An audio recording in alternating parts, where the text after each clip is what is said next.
Australia's Mad Max property market. Let's have a look. Hello everyone, Florian.heise here, and welcome to another episode of HeiseSays. Grab your stein of coffee and let's have a look at this article shared by a viewer in the comments from The Guardian discussing our property market and, well, likening it to a Mad Max hellscape. Now, for those of you that have been asleep for the last decade, property prices have surged in Australia. Just look at that growth since 2008. And one thing to keep in mind that, the Australian economy has grown since 2008, but also our population has grown. Now, on a per capita GDP basis, our growth is now going below trend. It's actually trending down. Majority of that growth since that period, since the GFC, since that miracle we missed the GFC, has been below trend. I would argue that our economy has been depressed since then. And all this immigration and purchasing of houses, and this has resulted in a bubble because of the candle effect. The candle effect. This is where money is injected into our economy, where it's created. It's created in housing. It's created in housing. And it really seems like, the rhetoric coming from our political class and just from the media in general, there's going to be more and more of a push to property. It feels like they're going to kick the can further down the road. It really does. What do you think, everyone? I mean, just look at the what was it? Up in Bundy, there's a land boom in Bundaberg because of just the grants. Just because of the grants. I had another viewer from Perth who left a comment he's looking at young people just buying up property left, right, and center, and he's seen the sum, seeing that they're pretty much getting tens of thousands of dollars handed at them. And he said if he didn't have enough experience, he'd be jumping at it too, because it's so tempting. It's so tempting. This is how you're persuaded. This is how you're nudged and manipulated. Because we're trained here in Australia. We are trained by the media. We're trained by the politicians. We're trained by our friends at the barbecue. Property, property, property. And this is why people think it's the only way to get ahead in Australia. And frankly, I think it is. I think that how many incentives are there to start a business? How hard is it to start a business? How frustrating is it to employ people? How difficult are all the rules and legislations? And if you haven't been on the other side managing a business, you just have no idea. You really have no idea. And that's my biggest concern of a lot of our political leaders right now. They don't really appreciate the implications they're having on the middle class here in Australia. It's getting decimated, So then, what is it? Everyone just gets into housing. It's the only way out, only way to get ahead. So, the Australian economic miracle may have seen real net wealth triple over 3 decades, but it hasn't been shared evenly thanks to the housing market. And that's right. When you see all these people talking about, the articles of jealousy of millionaires getting JobKeeper, it doesn't take much to be a millionaire, guys. Seriously, if you've got a house, you bought it at the right time, boom, you're probably a millionaire in Sydney now with that in your super. So, the house in West Hoxton is about as far west as you can go from Sydney before you hit cow paddocks. It's further west than Parramatta and Lakemba, further than Liverpool. Just getting there without a car takes an hour plus train ride. So it's like going from the Gold Coast to Brisbane. Oh wait, no, sorry. A 30-minute plus bus ride and a 10-minute walk along a network of 6-lane highways. Okay, so no, it's much worse.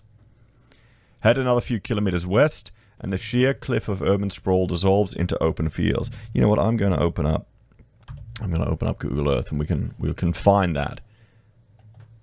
A sign out front says the auction will be held in 4 weeks' time, as the flag of the real estate agent flaps in the breeze on this warm winter's day.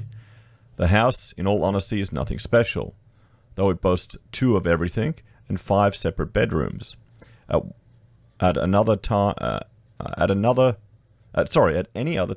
in any other place, you would drive right by it without giving it a second thought. So I brought up Google Earth here, and let's have a look here, because I'm a Queenslander, guys. I don't know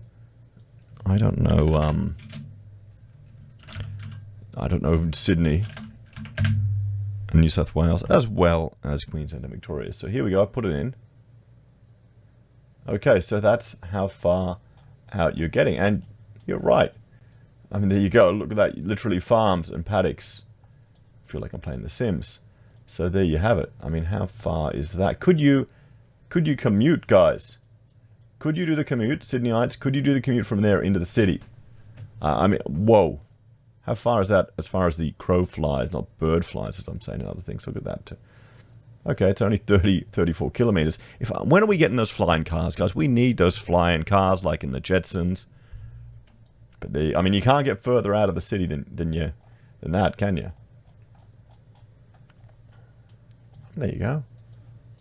Might as well just get some nice paddocks a bit further out. There you have it. So it's got 5 bedrooms. That's good. That's good. In fact, the house is significant for its sheer ordinariness, especially as the real estate agent, Glenn Craigie, seems confident it will sell for $800,000. Everyone. $800,000 here.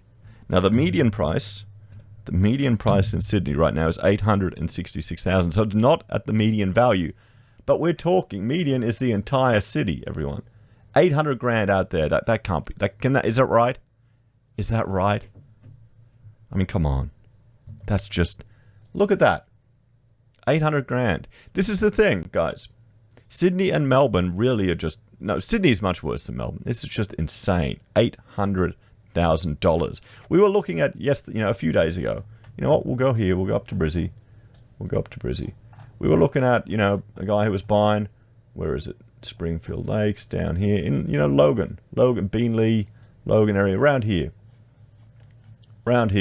He was buying little, 2-bedroom townhouses in a rather lower socioeconomic area for like 130 grand. You can get houses pretty cheap down here.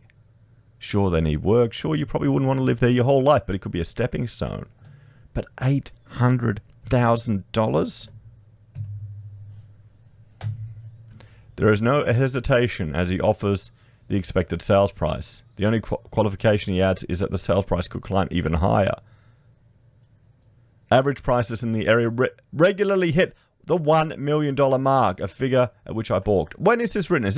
Nope. Okay, this is just from a couple of weeks ago. $1 million. $1 million in bloody, so far inland, you're nearly in Perth, guys. Seriously, look at that.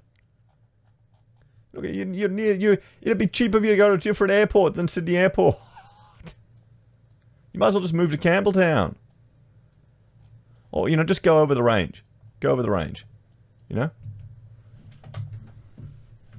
Too rich for my blood, I say. And I would agree with the author here.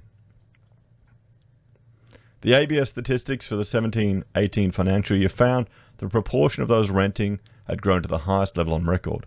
2 decades ago, a quarter of all households were renting, but that number has since grown to 1 in 3. Meanwhile, those who own their own home are solidly middle income, middle-aged, and middle class. Yeah, well, I'm middle-aged now. I'm starting to come to terms with that. While those who own multiple properties belong to the highest incomes. Out of the 1.86 million property owners recorded by the ABS, 1 in 5 own a second or third property. Roughly 1 in 5 of these people belong to the highest income bracket and are more likely to live in New South Wales or Victoria. The statistics paint the slow retreat of a shared Australian dream. It sadly is like that, isn't it? All that home ownership was supposed to offer, a family, stability, independence, adulthood, and prosperity, now feels strangely distant, a privilege that is slowly being concentrated among a few. Well, I mean, he raised a good point here. Royce raised a good point. Could one argue that all of the political shift to more authoritarian, paternal ideological systems could be the result because people no longer are able to afford a house? And some people, and I understand why, they put off having a family. Even just having a house has the advantage, a home has the advantage of having stability. And, well, if you're completely dependent on others for your rent or if you're living in social housing, how could you even be independent? What do you think about that argument, everyone? The very idea of home ownership was so remote, I never once thought about it. It was only after I started learning about debt that I felt I should travel to ground zero to see what all the fuss was about. Everything I'd learned about Australian indebtedness tracked back in some way to real estate. The basic mechanics are really quite simple. The culprit is rising house price, a consequence of what the UN's former special rapporteur on the right to adequate housing, Liliane Farah, calls the financialization of housing. In 2017, she described it as structural changes in housing and financial markets and global investment, whereby housing is treated as a commodity, a means of accumulating wealth, and often as security for financial instruments that are traded and sold on global markets. It refers to the way housing and financial markets are oblivious to people and communities and the role housing plays in their well-being. In other words, exorbitant house prices are what happens when a real estate market is engineered not to get people into homes, but to make money flipping houses. Well, here's the thing. We've got such a high tax burden on people that negative gearing is quite an easy way for people to offset that tax burden. So you put all these things on their back, and then people will find ways to take the rocks off their back. So they buy in property, they rent it out at a loss. So then there's more demand for people to buy these properties rented at a loss. So it's easier to do that to mitigate your tax. So you can work a plush government job where you've pretty much got employment security forever, for life, and then just negative gear away all your tax burden. Fantastic. And then retire happy. Yeah, isn't that the great Australian dream now? We saw the teacher who had 5 properties he was trying to negative gear one after the other, paying interest only, thinking that's how he would get ahead. I mean, why would you? I was talking to a mechanic the other day. He was looking to buy his 3rd house. Why would you take all the risk of starting a business, of employing staff, of dealing with HR laws, of taking the potential liability of where you're working, taking on contracts? You've got to go meet people, you've got to network, you've got to schmooze, you've got to bid for jobs, then you're competing now on a global market. Why would you do it?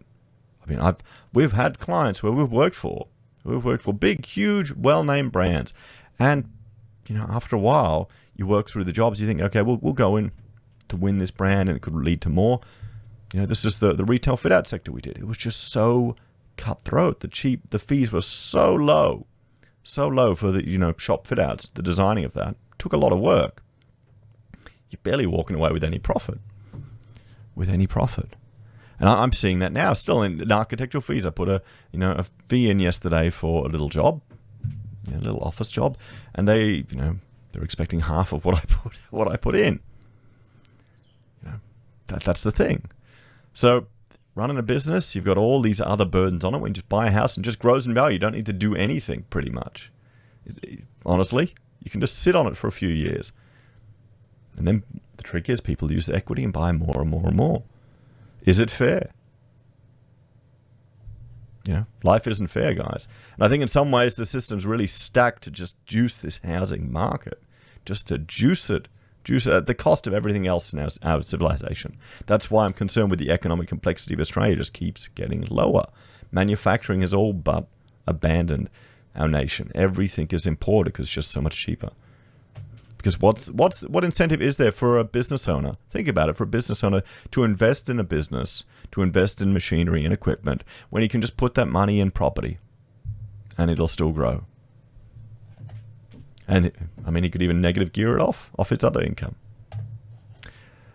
So, over the past decade, Australians have elevated real estate speculation to the level of a national sport. That is 100% right.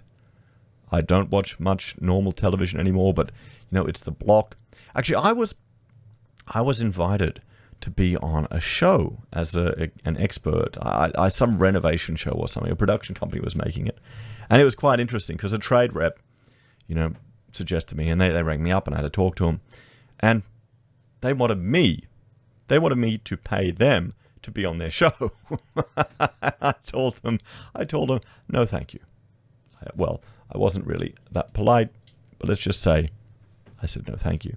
And then what was interesting was a few months later, a certifier I know, he was plastering it all over LinkedIn that he'd been on that show, you know, and I'm thinking, well, mate, I hope you didn't pay the 10 grand they wanted for it. So it kind of takes the shine off that type of stuff when you realize that people are paying for it, for the promotion. I mean, can it lead to work? Really? I doubt it. I think it's more vanity and bragging, which, I mean, it's fine. It's fine. But still, you know, taken as a whole, Australia is a nation of wannabe landlords where success in life has come to be measured in square footage. That's true. That's true. We've seen in articles where people are just terrified of being a renter. They're terrified of... Everyone wants to be a landlord. No one wants to be a renter. But it doesn't work that way, guys. You need some people to rent. And honestly, sometimes renting seems to make a lot of sense when you look at all the costs associated with the property. But then again, I mean, I'm much happier that I own my house. I don't want to have to deal with landlords. I don't want to have to deal with real estate agents. I want to be able to just chuck up a wall to divide a room if I need to, or modify things on my house if I need to. You know, that whole independence thing. All told, almost 2/3 of the country's wealth, 69 trillion, was locked up in residential housing in 2018. Yep. If 3 out of every 4 Australian households hold some kind of debt, according to the ABS, their mortgage is the largest in size, followed next by the credit card. Every message we get from news, media, and the arts reinforces this shared understanding. The real estate lift out remains the only section of any paper not to have thinned and yellowed over the past 2 decades. You know, that's actually right. It's gotten colourful. It's gotten luxurious. At the same time, one of the most successful television shows in living memory has been The Block, where 5 couples work to flip old apartments. Placed in proper context, cultural touchstones like the 1997 Australian film The Castle take on new subversive significance. The story of a family defending their home from planning authorities may have become an Australian national epic, yet the tale is one of resistance against the whole nation of home as capital. Oh yeah, actually think about it. We've changed from the days of the castle. Australia isn't the same anymore. If real estate and our relationship to it has become a cultural touchstone, it has also penetrated our politics. Seen through the lens of property ownership, the political power in Australia may be thought to be held by a landed gentry. When ABC Reports famously checked Parliament's Registry of Declared Interests in 2017, they found just 10 politicians who did not own a home. A federal election may have seen the personalities change since, but the dominance of real estate remains. By my count, in 2019, there were 452 properties split between the country's 226 elected representatives and a new Prime Minister who once spent 6 years as a lobbyist for the Property Council. We have a property obsession here, guys. Everyone just, it's on about property. Is that the same in other countries? Is it the same in other countries? When I watch YouTubers or YouTube content or Dave Ramsey and the people ring up and say, oh, I paid off my $150,000 house, and they show photos of it and it looks beautiful over in the States. Even with the exchange rate, that's insane. So inheriting debt, not wealth. Young Australians are not blind to this reality. Anytime we crack a joke about the inability to get a mortgage, we are hinted at a collective recognition. The game has been rigged and the future looks less like the castle and more like a Mad Max hellscape. And there's a good reason for this. The Australian economic miracle may have seen real net wealth triple from 2.8 trillion in 1990 to 10.3 trillion in 2018, but all the value hasn't been shared evenly thanks to the housing market. And it hasn't, well, and our economic complexity has decreased over that time. Houses aren't that complex, everyone. They're not that complex. According to the Grattan Institute, 2/3 of those aged 24 to 34 in 1980, who might be counted among the poorest of their generation, could at least boast they owned their own home. Today, that figure has fallen to 1 in 5. Instead, the vast majority of the financial gains made since the 1990s, on average, have been funneled to homeowners aged 65 and up. These are people who bought their home before or around the 80s, during a time of guaranteed employment. You can't say guaranteed employment, there's no such thing. Social housing, union militancy, free education, and rising real wage growth. As they benefited from rising house prices, their children and grandchildren have instead been saddled with more debt than ever before. Today, anyone alive below the age of 64 holds double the debt of those the same age held in 2004. For those aged 55 to 64, things are even worse. People falling into this demographic have seen their debts triple in the same period. A fact that has social researchers worried. With more people taking on more debt near retirement, the chance they will pay it off before dying is slim to none. In turn, this is setting up a feedback loop that transfers debt between generations rather than wealth. Well, that's the joke I've been making. Well, not really a joke, a sad argument that maybe we'll start to see intergenerational loans. If this is bad news for the next generation, it is also bad news for the country's banking system. Over the past 10 years, debt has functioned as a sorting mechanism, grouping different people of like incomes with similar large debts into specific regions across metropolitan areas. As the average income in Australia's largest cities drops from $1,124 a week in inner city suburbs like Surrey Hills down to $536 in Liverpool, so too does the capacity to repay on mortgage loans. The further out you go, the more likely a mortgage is to eat up over 30% of a person's income, meaning they meet the technical definition for living in mortgage stress. Of the 6,831 borrowing households living around West Hoxton that were surveyed by Digital Finance Analytics in July 2019, 3,058 people were in mortgage stress. These figures, however, have nearly doubled in neighbouring Liverpool, which recorded the highest number of New South Wales. Of the 14,000 households with mortgages surveyed, nearly half, 6,900, reported they were having trouble making repayments. Since the global financial crisis, institutes like the Reserve Bank have been watching Sydney's West for the first signs of a mass default, though this is rarely acknowledged publicly. And I'll have a shot of coffee while we do.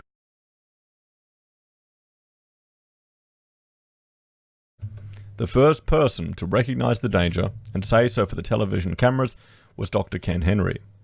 Henry began his path to influence in '86 when he went to work for Paul Keating as a senior advisor. He would go on to head Treasury, where he advised both the Labor and coalition governments. The institutional knowledge built up over time made him an oracle on economic matters and earned him a reputation as the smartest guy in the room, even if you have never heard of his name. His work since the 90s has intimately shaped the trajectory of your life in more ways than you will ever know. His moment, however, came during the GFC, when Rudd called on Henry to advise on the biggest economic question of a generation. As the American financial system blew up in 2008, the lines of international credit that kept Australian banks afloat and a debt-dependent consumer economy moving simply seized up. During a series of meetings about what should be done, Henry explained how he had watched the '92 recession begin under Keating. Back then, stimulus spending arrived all too late to stop mass layoffs. Should trouble start, Henry advised, with the benefit of hindsight, the government must act decisively. Go hard, go early, and go to households, he said.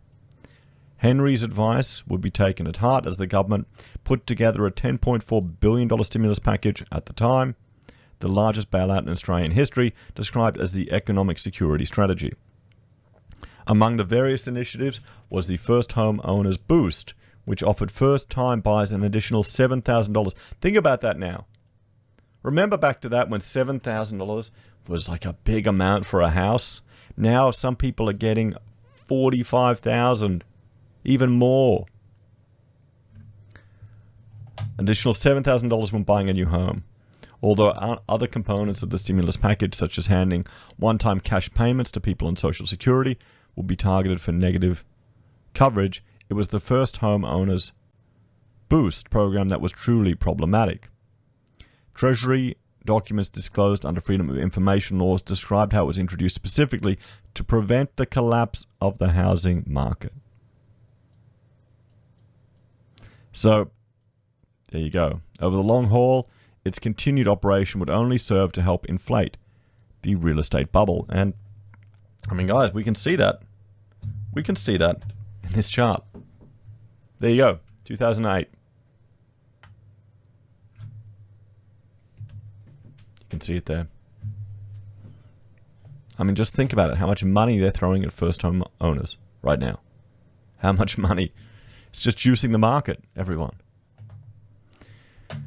If Treasury understood the real risk of a mass default on Australian home loans, the prospect of widespread foreclosures put the fear of God into the RBA. By 2010, the central bank was actively wargaming what a recession might look like. Its chief conclusion was, should something happen, a crisis would begin somewhere like Sydney's West before cascading through the entire Australian financial system. And we've seen that. We've seen them testing a 40% fall in real estate prices. In fact, things were so serious, the RBA concluded from one stress test in 2014 that the result of any mass default would be catastrophic. And this is, one could argue, this is why there is no political will to allow property to adjust. They're just going to keep throwing money at it. They're going to keep throwing money at it. And what happens when they just keep generating money? So all of the capital assigned to protect the major banks, 1.25 trillion mortgage books, will be wiped out by a severe downturn in the housing market. The four majors were only able to pass the APRA stress test after drawing on extra capital allocated to other areas of their business and through profits generated in some years of the test. Well, the argument is that they've improved their allowances at the moment. But then again, the banks are already at a pause from revaluing property. Once the RBA recognized this, it never looked away. Today, it maintains a dataset tracking the status of around 1.6 million securitized mortgages, collectively worth 400 billion, that update each month. The data is so granular that it can drill down to the level of a single street. The idea is to carefully monitor financial stress regions such as Western Sydney in the hopes of catching a problem before it starts into a crisis. The takeaway, according to Dr. Shauna Ferris from Macquarie University's Centre for Risk Analytics, is that this state of affairs happens when governments allow banks to turbocharge their profits. Think of debt as a product, Ferris said. The high level of Australian debt has been caused by banks and other lenders wanting to lend money at higher interest rates. The more they lend, the more money they make. They don't care if this causes mortgage stress later, so long as it's profitable now. So this is an edited extract from Just Money by Royce Kurmelovs, published by UPQ. So this is the book here. Misadventures in the Great Australian Debt Trap. And I think I'll have to get that book. I think I will have to get that book. What do you think, everyone? Do you think the banks are in a better position now? Do you think Australia is ever going to get out of this property? Do you think we'll see the big corrections that some are predicting? Westpac are now saying 15% increase. 15% increase. How long ago was everyone predicting a fall? I mean, this is the thing. What can how many, here's the question. Could the predictions or the bank predictions or other parties predicting a fall, could that be designed to scare the politicians and the political class to act, to intervene, to stimulate, to juice up the market? What do you think? As always, guys, let me know your thoughts and opinions in the comments below. I think in the end, the nation's going to be worse off for it. We're just going to continue this obsession with housing. We need to find a way to decant us off this ride. Because we're going to be left behind in the world. We're just going to become the world's holiday resort. And we can't do that, guys, with the borders closed.